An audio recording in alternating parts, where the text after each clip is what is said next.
Everyone, আমি ঋতুপ্রিয়া আর আমার চ্যানেলের নতুন একটি ব্লগে আপনাদের জানাই অনেক অনেক ওয়েলকাম।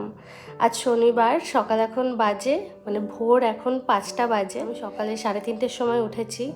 উঠেই তাড়াতাড়ি করে ফ্রেশ হয়ে একটু কফি খেয়ে রেডি হয়ে নিয়েছি। আজকে আমরা যাচ্ছি হিউস্টনের নাসা স্পেস মিউজিয়ামে আজকে আমরা যাব। তো সেই কারণেই এত তাড়াতাড়ি উঠে রেডি হওয়া। তো আজকে সারাদিনের ব্লগটা তো আপনাদের সাথে শেয়ার করবই। আপনারা অবশ্যই জানাবেন আজকে দিনের ব্লগটা দেখতে আপনাদের কেমন লাগলো। আজকের দিনটা আমরা হিউস্টনেই থাকবো, ফিরবো আমরা কালকে রবিবার সন্ধে হয়ে যাবে আই গেস আমাদের ফিরতে ফিরতে। তো চলুন ব্লগটা শুরু করছি এখান থেকেই, দেখতে থাকুন। আশা করি আজকের ব্লগটা আপনাদের খুব খুব খুব ভালো লাগবে। আমাদের আগে থেকেই প্ল্যান ছিল যে আমরা ওই 6টা থেকে 6:30টার মধ্যে বেরোবো, আর প্ল্যান মতোই আমরা ওই 6:30 নাগাদ অস্টিন থেকে বেরিয়েছি, রওনা হয়েছি হিউস্টনের জন্য। যেহেতু শীতকাল, এখানে সানরাইজ হতে একটু বেশ সময় লাগে।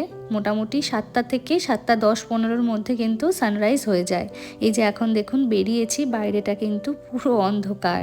আর এছাড়াও আজকে ওয়েদার রিপোর্টে দেখলাম ক্লাউডি দেখাচ্ছে, তো সেই কারণে হয়তো আজকে সূর্যের আলো ফুটতে আরও একটু বেশিই সময় লাগবে।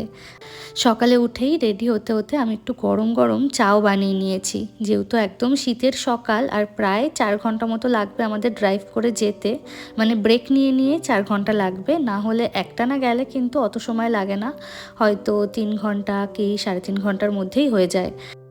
তবে আমরা একটু ব্রেক নিয়ে নিয়েই যাব, কারণ সকালবেলা বেরিয়েছি, খিদেও পেয়ে যাবে। আর এই যে বললাম আপনাদেরকে যে চা করে নিয়ে বেরিয়েছি, এখানে একটা এইচইবির সামনে পার্কিং লটে দাঁড়িয়ে আমরা একটু সকালে সবাই মিলে চাও খেয়ে নিলাম। বিস্কিটটা আনতে ভুলে গেছে একদম, সেই কারণে এইচইবি এখানে বেশ তাড়াতাড়ি খুলে যায়। এইচইবির মধ্যে থেকে একটা বিস্কিটের প্যাকেটও নিয়ে নিয়েছি। জার্মানি থেকে আমেরিকা আসার সময় খুব ভালো একটা থার্মাল বোতল আমি কিনে এনেছিলাম, আর ওটাতে করেই আজকে চাটা নিয়ে এসেছি, যাতে বেশ অনেকক্ষণ গরম থাকে। সকাল এখন বাজে মোটামুটি ওই 7:30 মতো, তবে এখনও আজকে সানরাইজটা সেইভাবে হয়নি, কারণ বললাম যে আজকে ক্লাউডি ওয়েদার দেখাচ্ছিল। মেঘের জন্য সেইভাবে কিন্তু সূর্যের যে আলোর ছটাটা সেটা বোঝাই যাচ্ছে না। রাস্তায় যেতে গিয়ে এই জায়গাটা আবার চোখে পড়লো, দেখুন একদম কিন্তু কুয়াশাতে ঢেকে গেছে।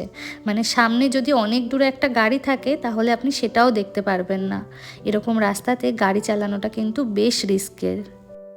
এত মেঘ কুয়াশা সবটা দেখে আমাদের মনটাই খারাপ হয়ে গেছিল যে হিউস্টনে আজকে আবার বৃষ্টি না নামে। যদিও আমরা ওয়েদার রিপোর্ট দেখেই বেরিয়েছিলাম, তবে ন্যাচারাল এই ধরনের জিনিসপত্রগুলো তো সবসময় পারফেক্ট হয় না।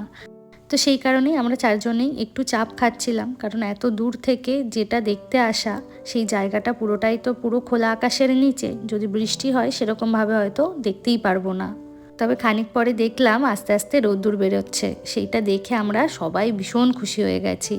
এইদিকে আমরা এখানে আবার একটা সেকেন্ড ব্রেক নিয়েছি। এটা একটা ওয়ালমার্টের পার্কিং লট, পামেলাদি স্যান্ডউইচ বানিয়ে এনেছিল, ওখানে দাঁড়িয়ে স্যান্ডউইচটা খেয়ে নিলাম। সকালবেলা বেরিয়েছি, সেরকমভাবে কিছু খাওয়া হয়নি, প্রচণ্ড খিদে পেয়ে গেছিলো। টুকটাক খাবার দাবার অনেক কিছুই আমরা এনেছি, তবে গাড়িতে বসে তেমনভাবে কিছুই খাওয়া হয়নি। আর এই দেখুন আমরা কিন্তু হিউস্টনে ঢুকে গেছি। আমরা আমাদের গাড়িটা আমরা যে হোটেলটাতে আজকে থাকবো সেখানের পার্কিংয়েই রেখে যাব।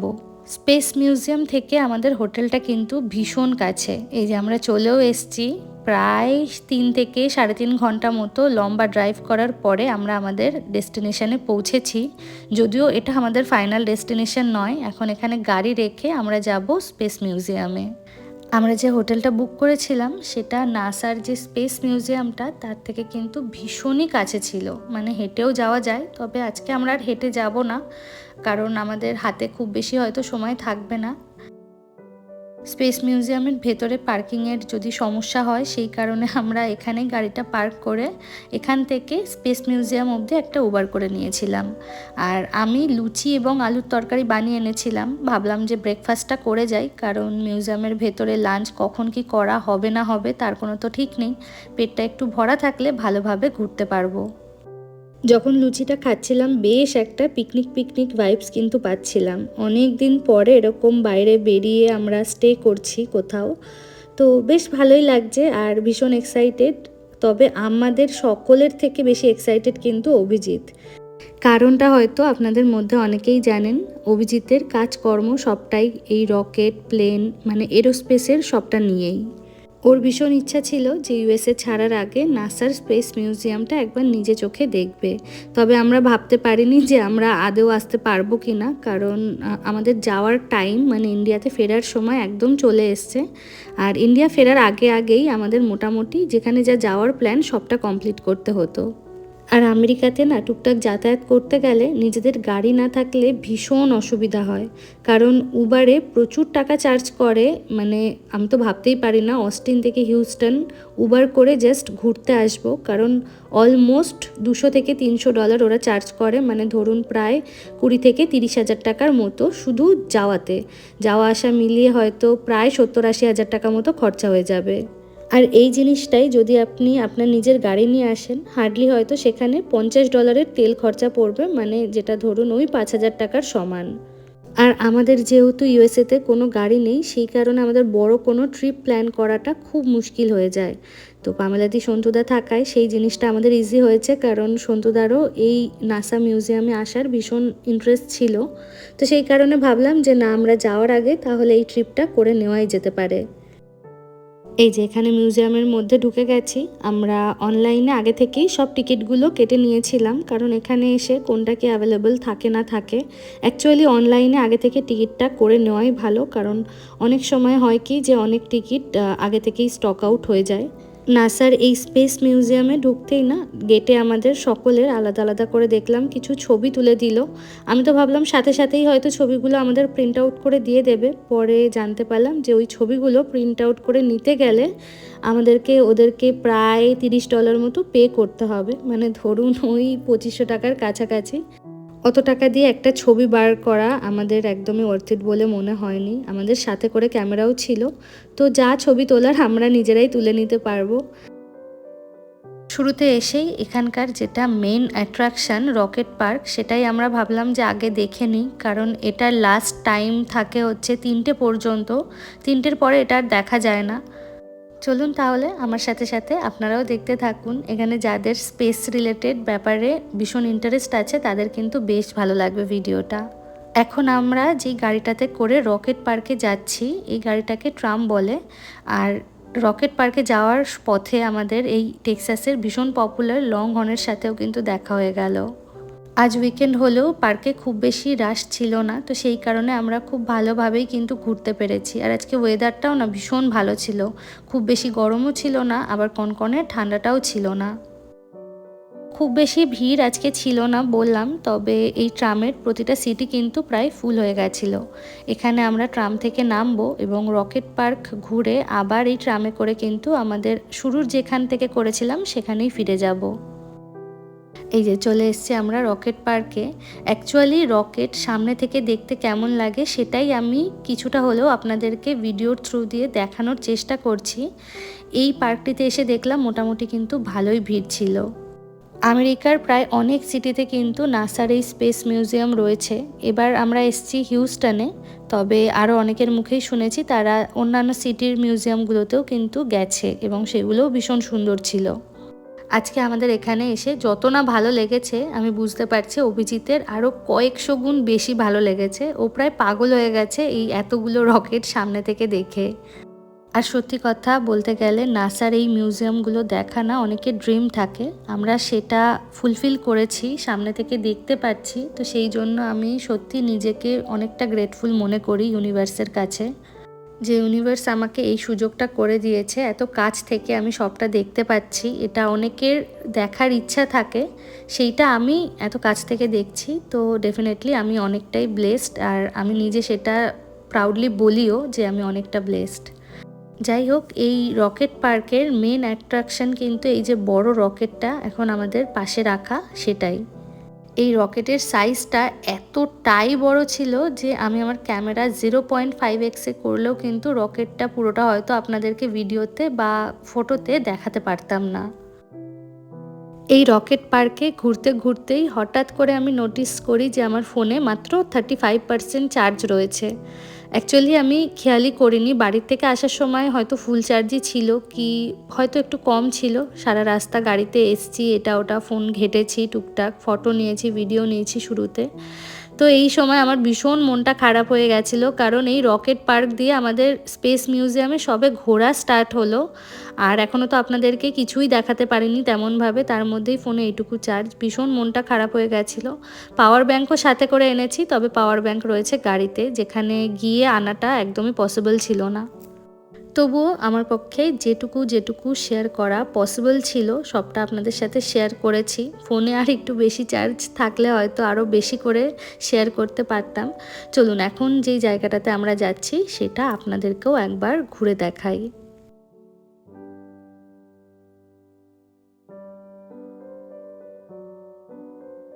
রকেট পার্ক ঘোরার পরে নেক্সট আমাদের যে ট্যুরটা ছিল সেটা হচ্ছে অ্যাস্ট্রোনট ট্রেনিং ফ্যাসিলিটি, মানে যেখানে অ্যাস্ট্রোনটদের রকেটে করে পাঠানোর আগে ট্রেনিং দেওয়া হয়, সেই জায়গাটাই আমরা ঘুরে দেখব।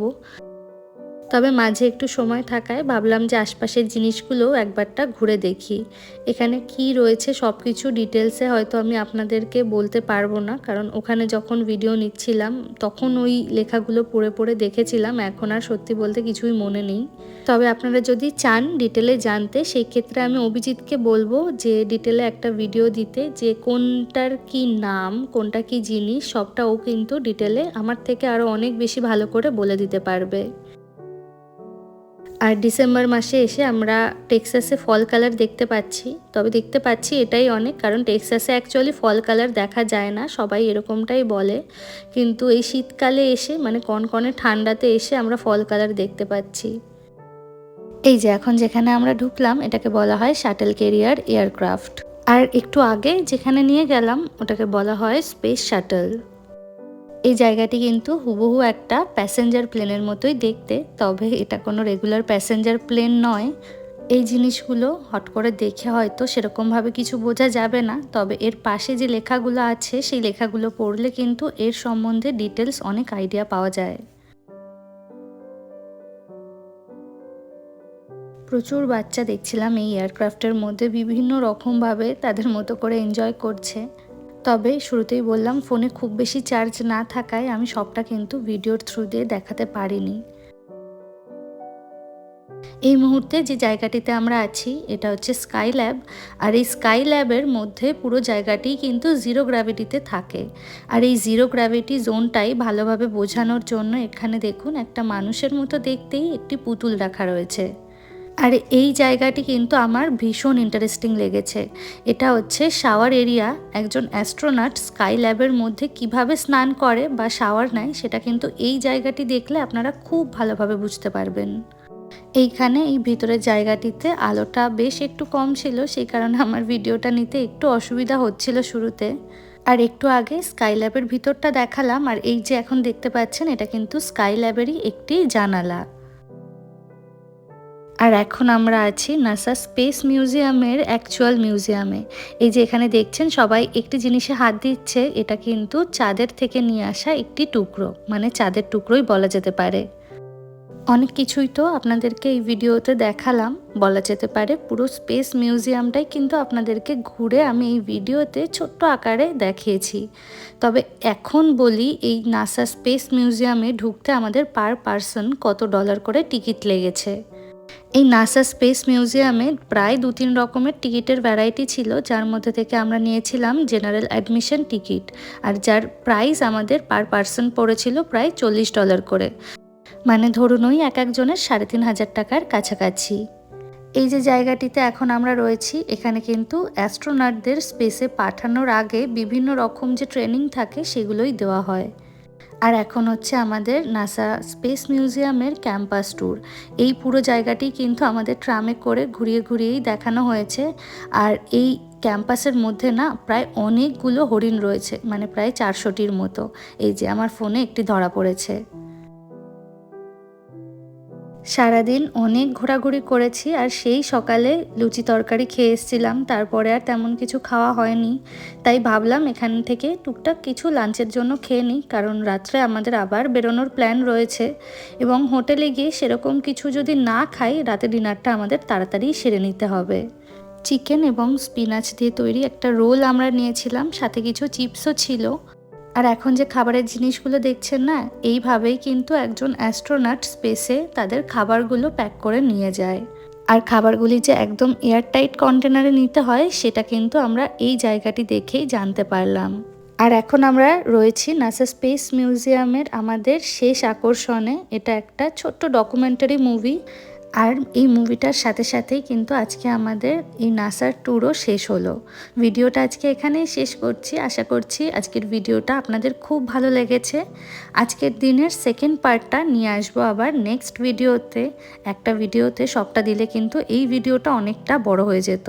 সবাই অবশ্যই কমেন্টে জানাবেন ভিডিওটা আপনাদের কেমন লাগলো।